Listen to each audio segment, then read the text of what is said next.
video about the safety and physics of jumping vehicles, especially off-road. Every inexperienced person thinks that jumping a vehicle, a car, or a bike, or whatever is just point and go and shoot.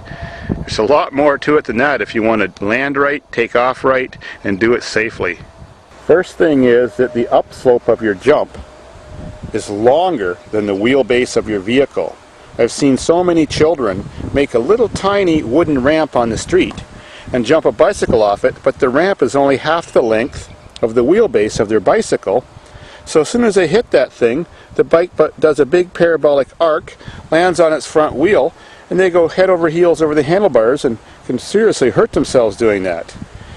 Your your takeoff should be long enough, if it was designed ideally, that when you hit the hill, your suspension compresses, and as the suspension is rebounding and releasing from the compression, it should do all of that before either wheel leaves the top of the hill, and then that's a really well engineered jump. If your takeoff ramp is too short, what happens is, when you hit it, your front wheel is in the air while your back wheel is now hitting it secondly.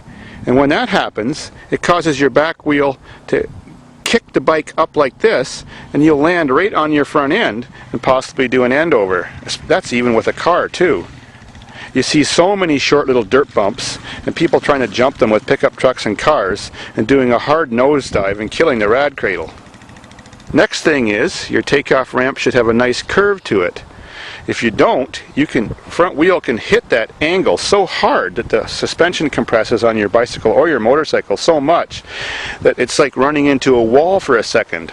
It's like when you in a gravel pit and there's a big pile of gravel or dirt and it's on like this 45-degree angle, then all of a sudden there's ground. People just think they can drive at that thing, hit it at full speed, and go right up the hill. Well, technically they can, but your front wheel digs in and decelerates so quickly that if you don't have your mouth closed and your teeth shut, you can actually bite off the tip of your tongue and you get a sore neck because your neck snaps so much when you're suddenly changing direction. So a proper jump always has a little bit of a curve to it to start it off. Next problem people have often doing jumps is they're scared of the jump. So they hit everything at the right speed. When they get halfway up, they let off on the power. When you let off on the power, the vehicle has deceleration, and all of a sudden it'll do a big parabolic curve and cause you to land on your front end. Doesn't matter what kind of vehicle you have, and that can seriously hurt you or fly over the handlebars. The ultimate jump, done it just properly, you hit the jump with a blast of power just as you're hitting the curve, and that kind of lifts your front end up. And any kind of vehicle you're driving, it works the same way, so your front end doesn't dig in. You keep some power on all the way, and you keep some power just till you're coming off. If you have too much power, you'll land on your back wheels first, and then your front end comes slamming down. And landing on your back wheels first can even break your tailbone and give you spinal compression. Now, if you're jumping a truck or a car, there's some issues you have to think about before you do this so it hopefully works out right. First thing is you have to overinflate your front wheels by about 15 psi. That prevents them from squishing down and causing your rad cradle to dig in, then causing a quick deceleration and changing the whole curve of your jump, or causing you to slam forward and maybe hit the steering wheel. When off-roading, you should always have your tires somewhat overinflated just to protect your rims and always give you more ground clearance when you're hitting those bumps. Now, most people think that jumping a truck is the best way to do jumps, but myself, I know from jumping cars a lot that a car has a smoother landing in most cases. Most trucks are very bouncy, and in any vehicle when you're doing a jump, you have to put your seatbelt on very tight. The whole idea is you don't want to bounce up, hit your head on the ceiling, break your neck, or give yourself spinal compression. Definitely don't ever consider jumping without a seatbelt, because sometimes the landing's so hard on the rad cradle you can fly forward and bust yourself on the steering wheel. Now, if you're jumping in a car, I personally don't recommend wearing a helmet unless you're doing such a huge jump that the vehicle could flip over. The problem with a helmet is it often puts your head about this much closer to the ceiling, and that's usually about the only distance you've got anyways with your head above the ceiling in a car. And the last thing you want to do when you land is, of course, your seat's going to compress with the weight of your ass on it, and of course every action is equal and opposite reaction, so your body's going to bounce back. Seatbelt's going to try to hold that, but the last thing you want to do is bounce back and hit your head on the ceiling. That's where personal injury comes into play. Another thing that comes into play when you're doing your jumps is the engineering of what kind of jump you're going to do. A long air jump or a high air jump. A long air jump means when you land you're going to be going at still a good speed. A high air jump means when you land you're almost just going to drop straight out of the air. So you have to plan that before you do any dangerous stunts. Long air jumps, of course, you've got a lot more speed, and what happens in that situation, especially with cars and snowmobiles, is the air has an effect on your vehicle.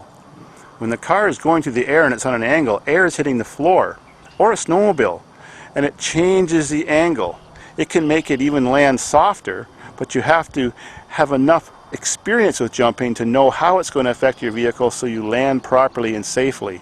On a snowmobile, when you land, what you want to do is give it hard acceleration, because they decelerate so quickly. You can go right over the handlebars and have it run over you with the picks. On a car, the most important thing is when you land, your automatic reflex is to put the brakes on when you're in midair.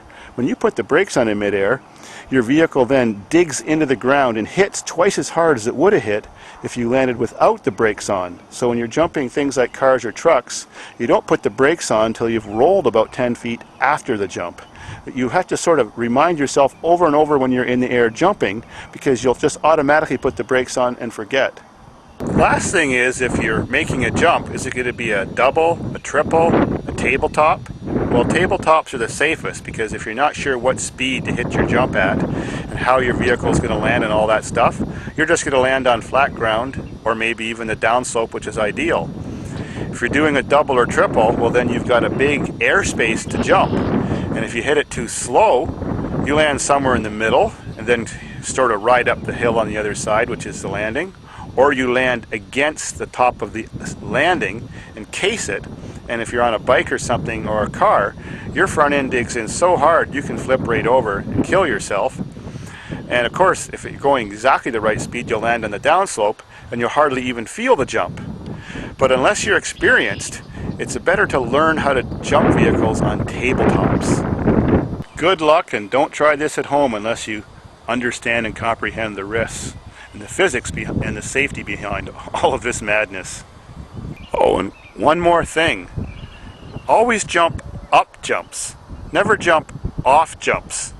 Jumps are made to go up. If you jump off a jump, like for example, you're coming this direction and you land downhill, well, gravity always makes your front end fall before your back end, and your front end always digs hard. You can jump off hills a little bit, but you need to do it with very hard acceleration while you do it to keep your plane of your vehicle like this when it lands, instead of like that.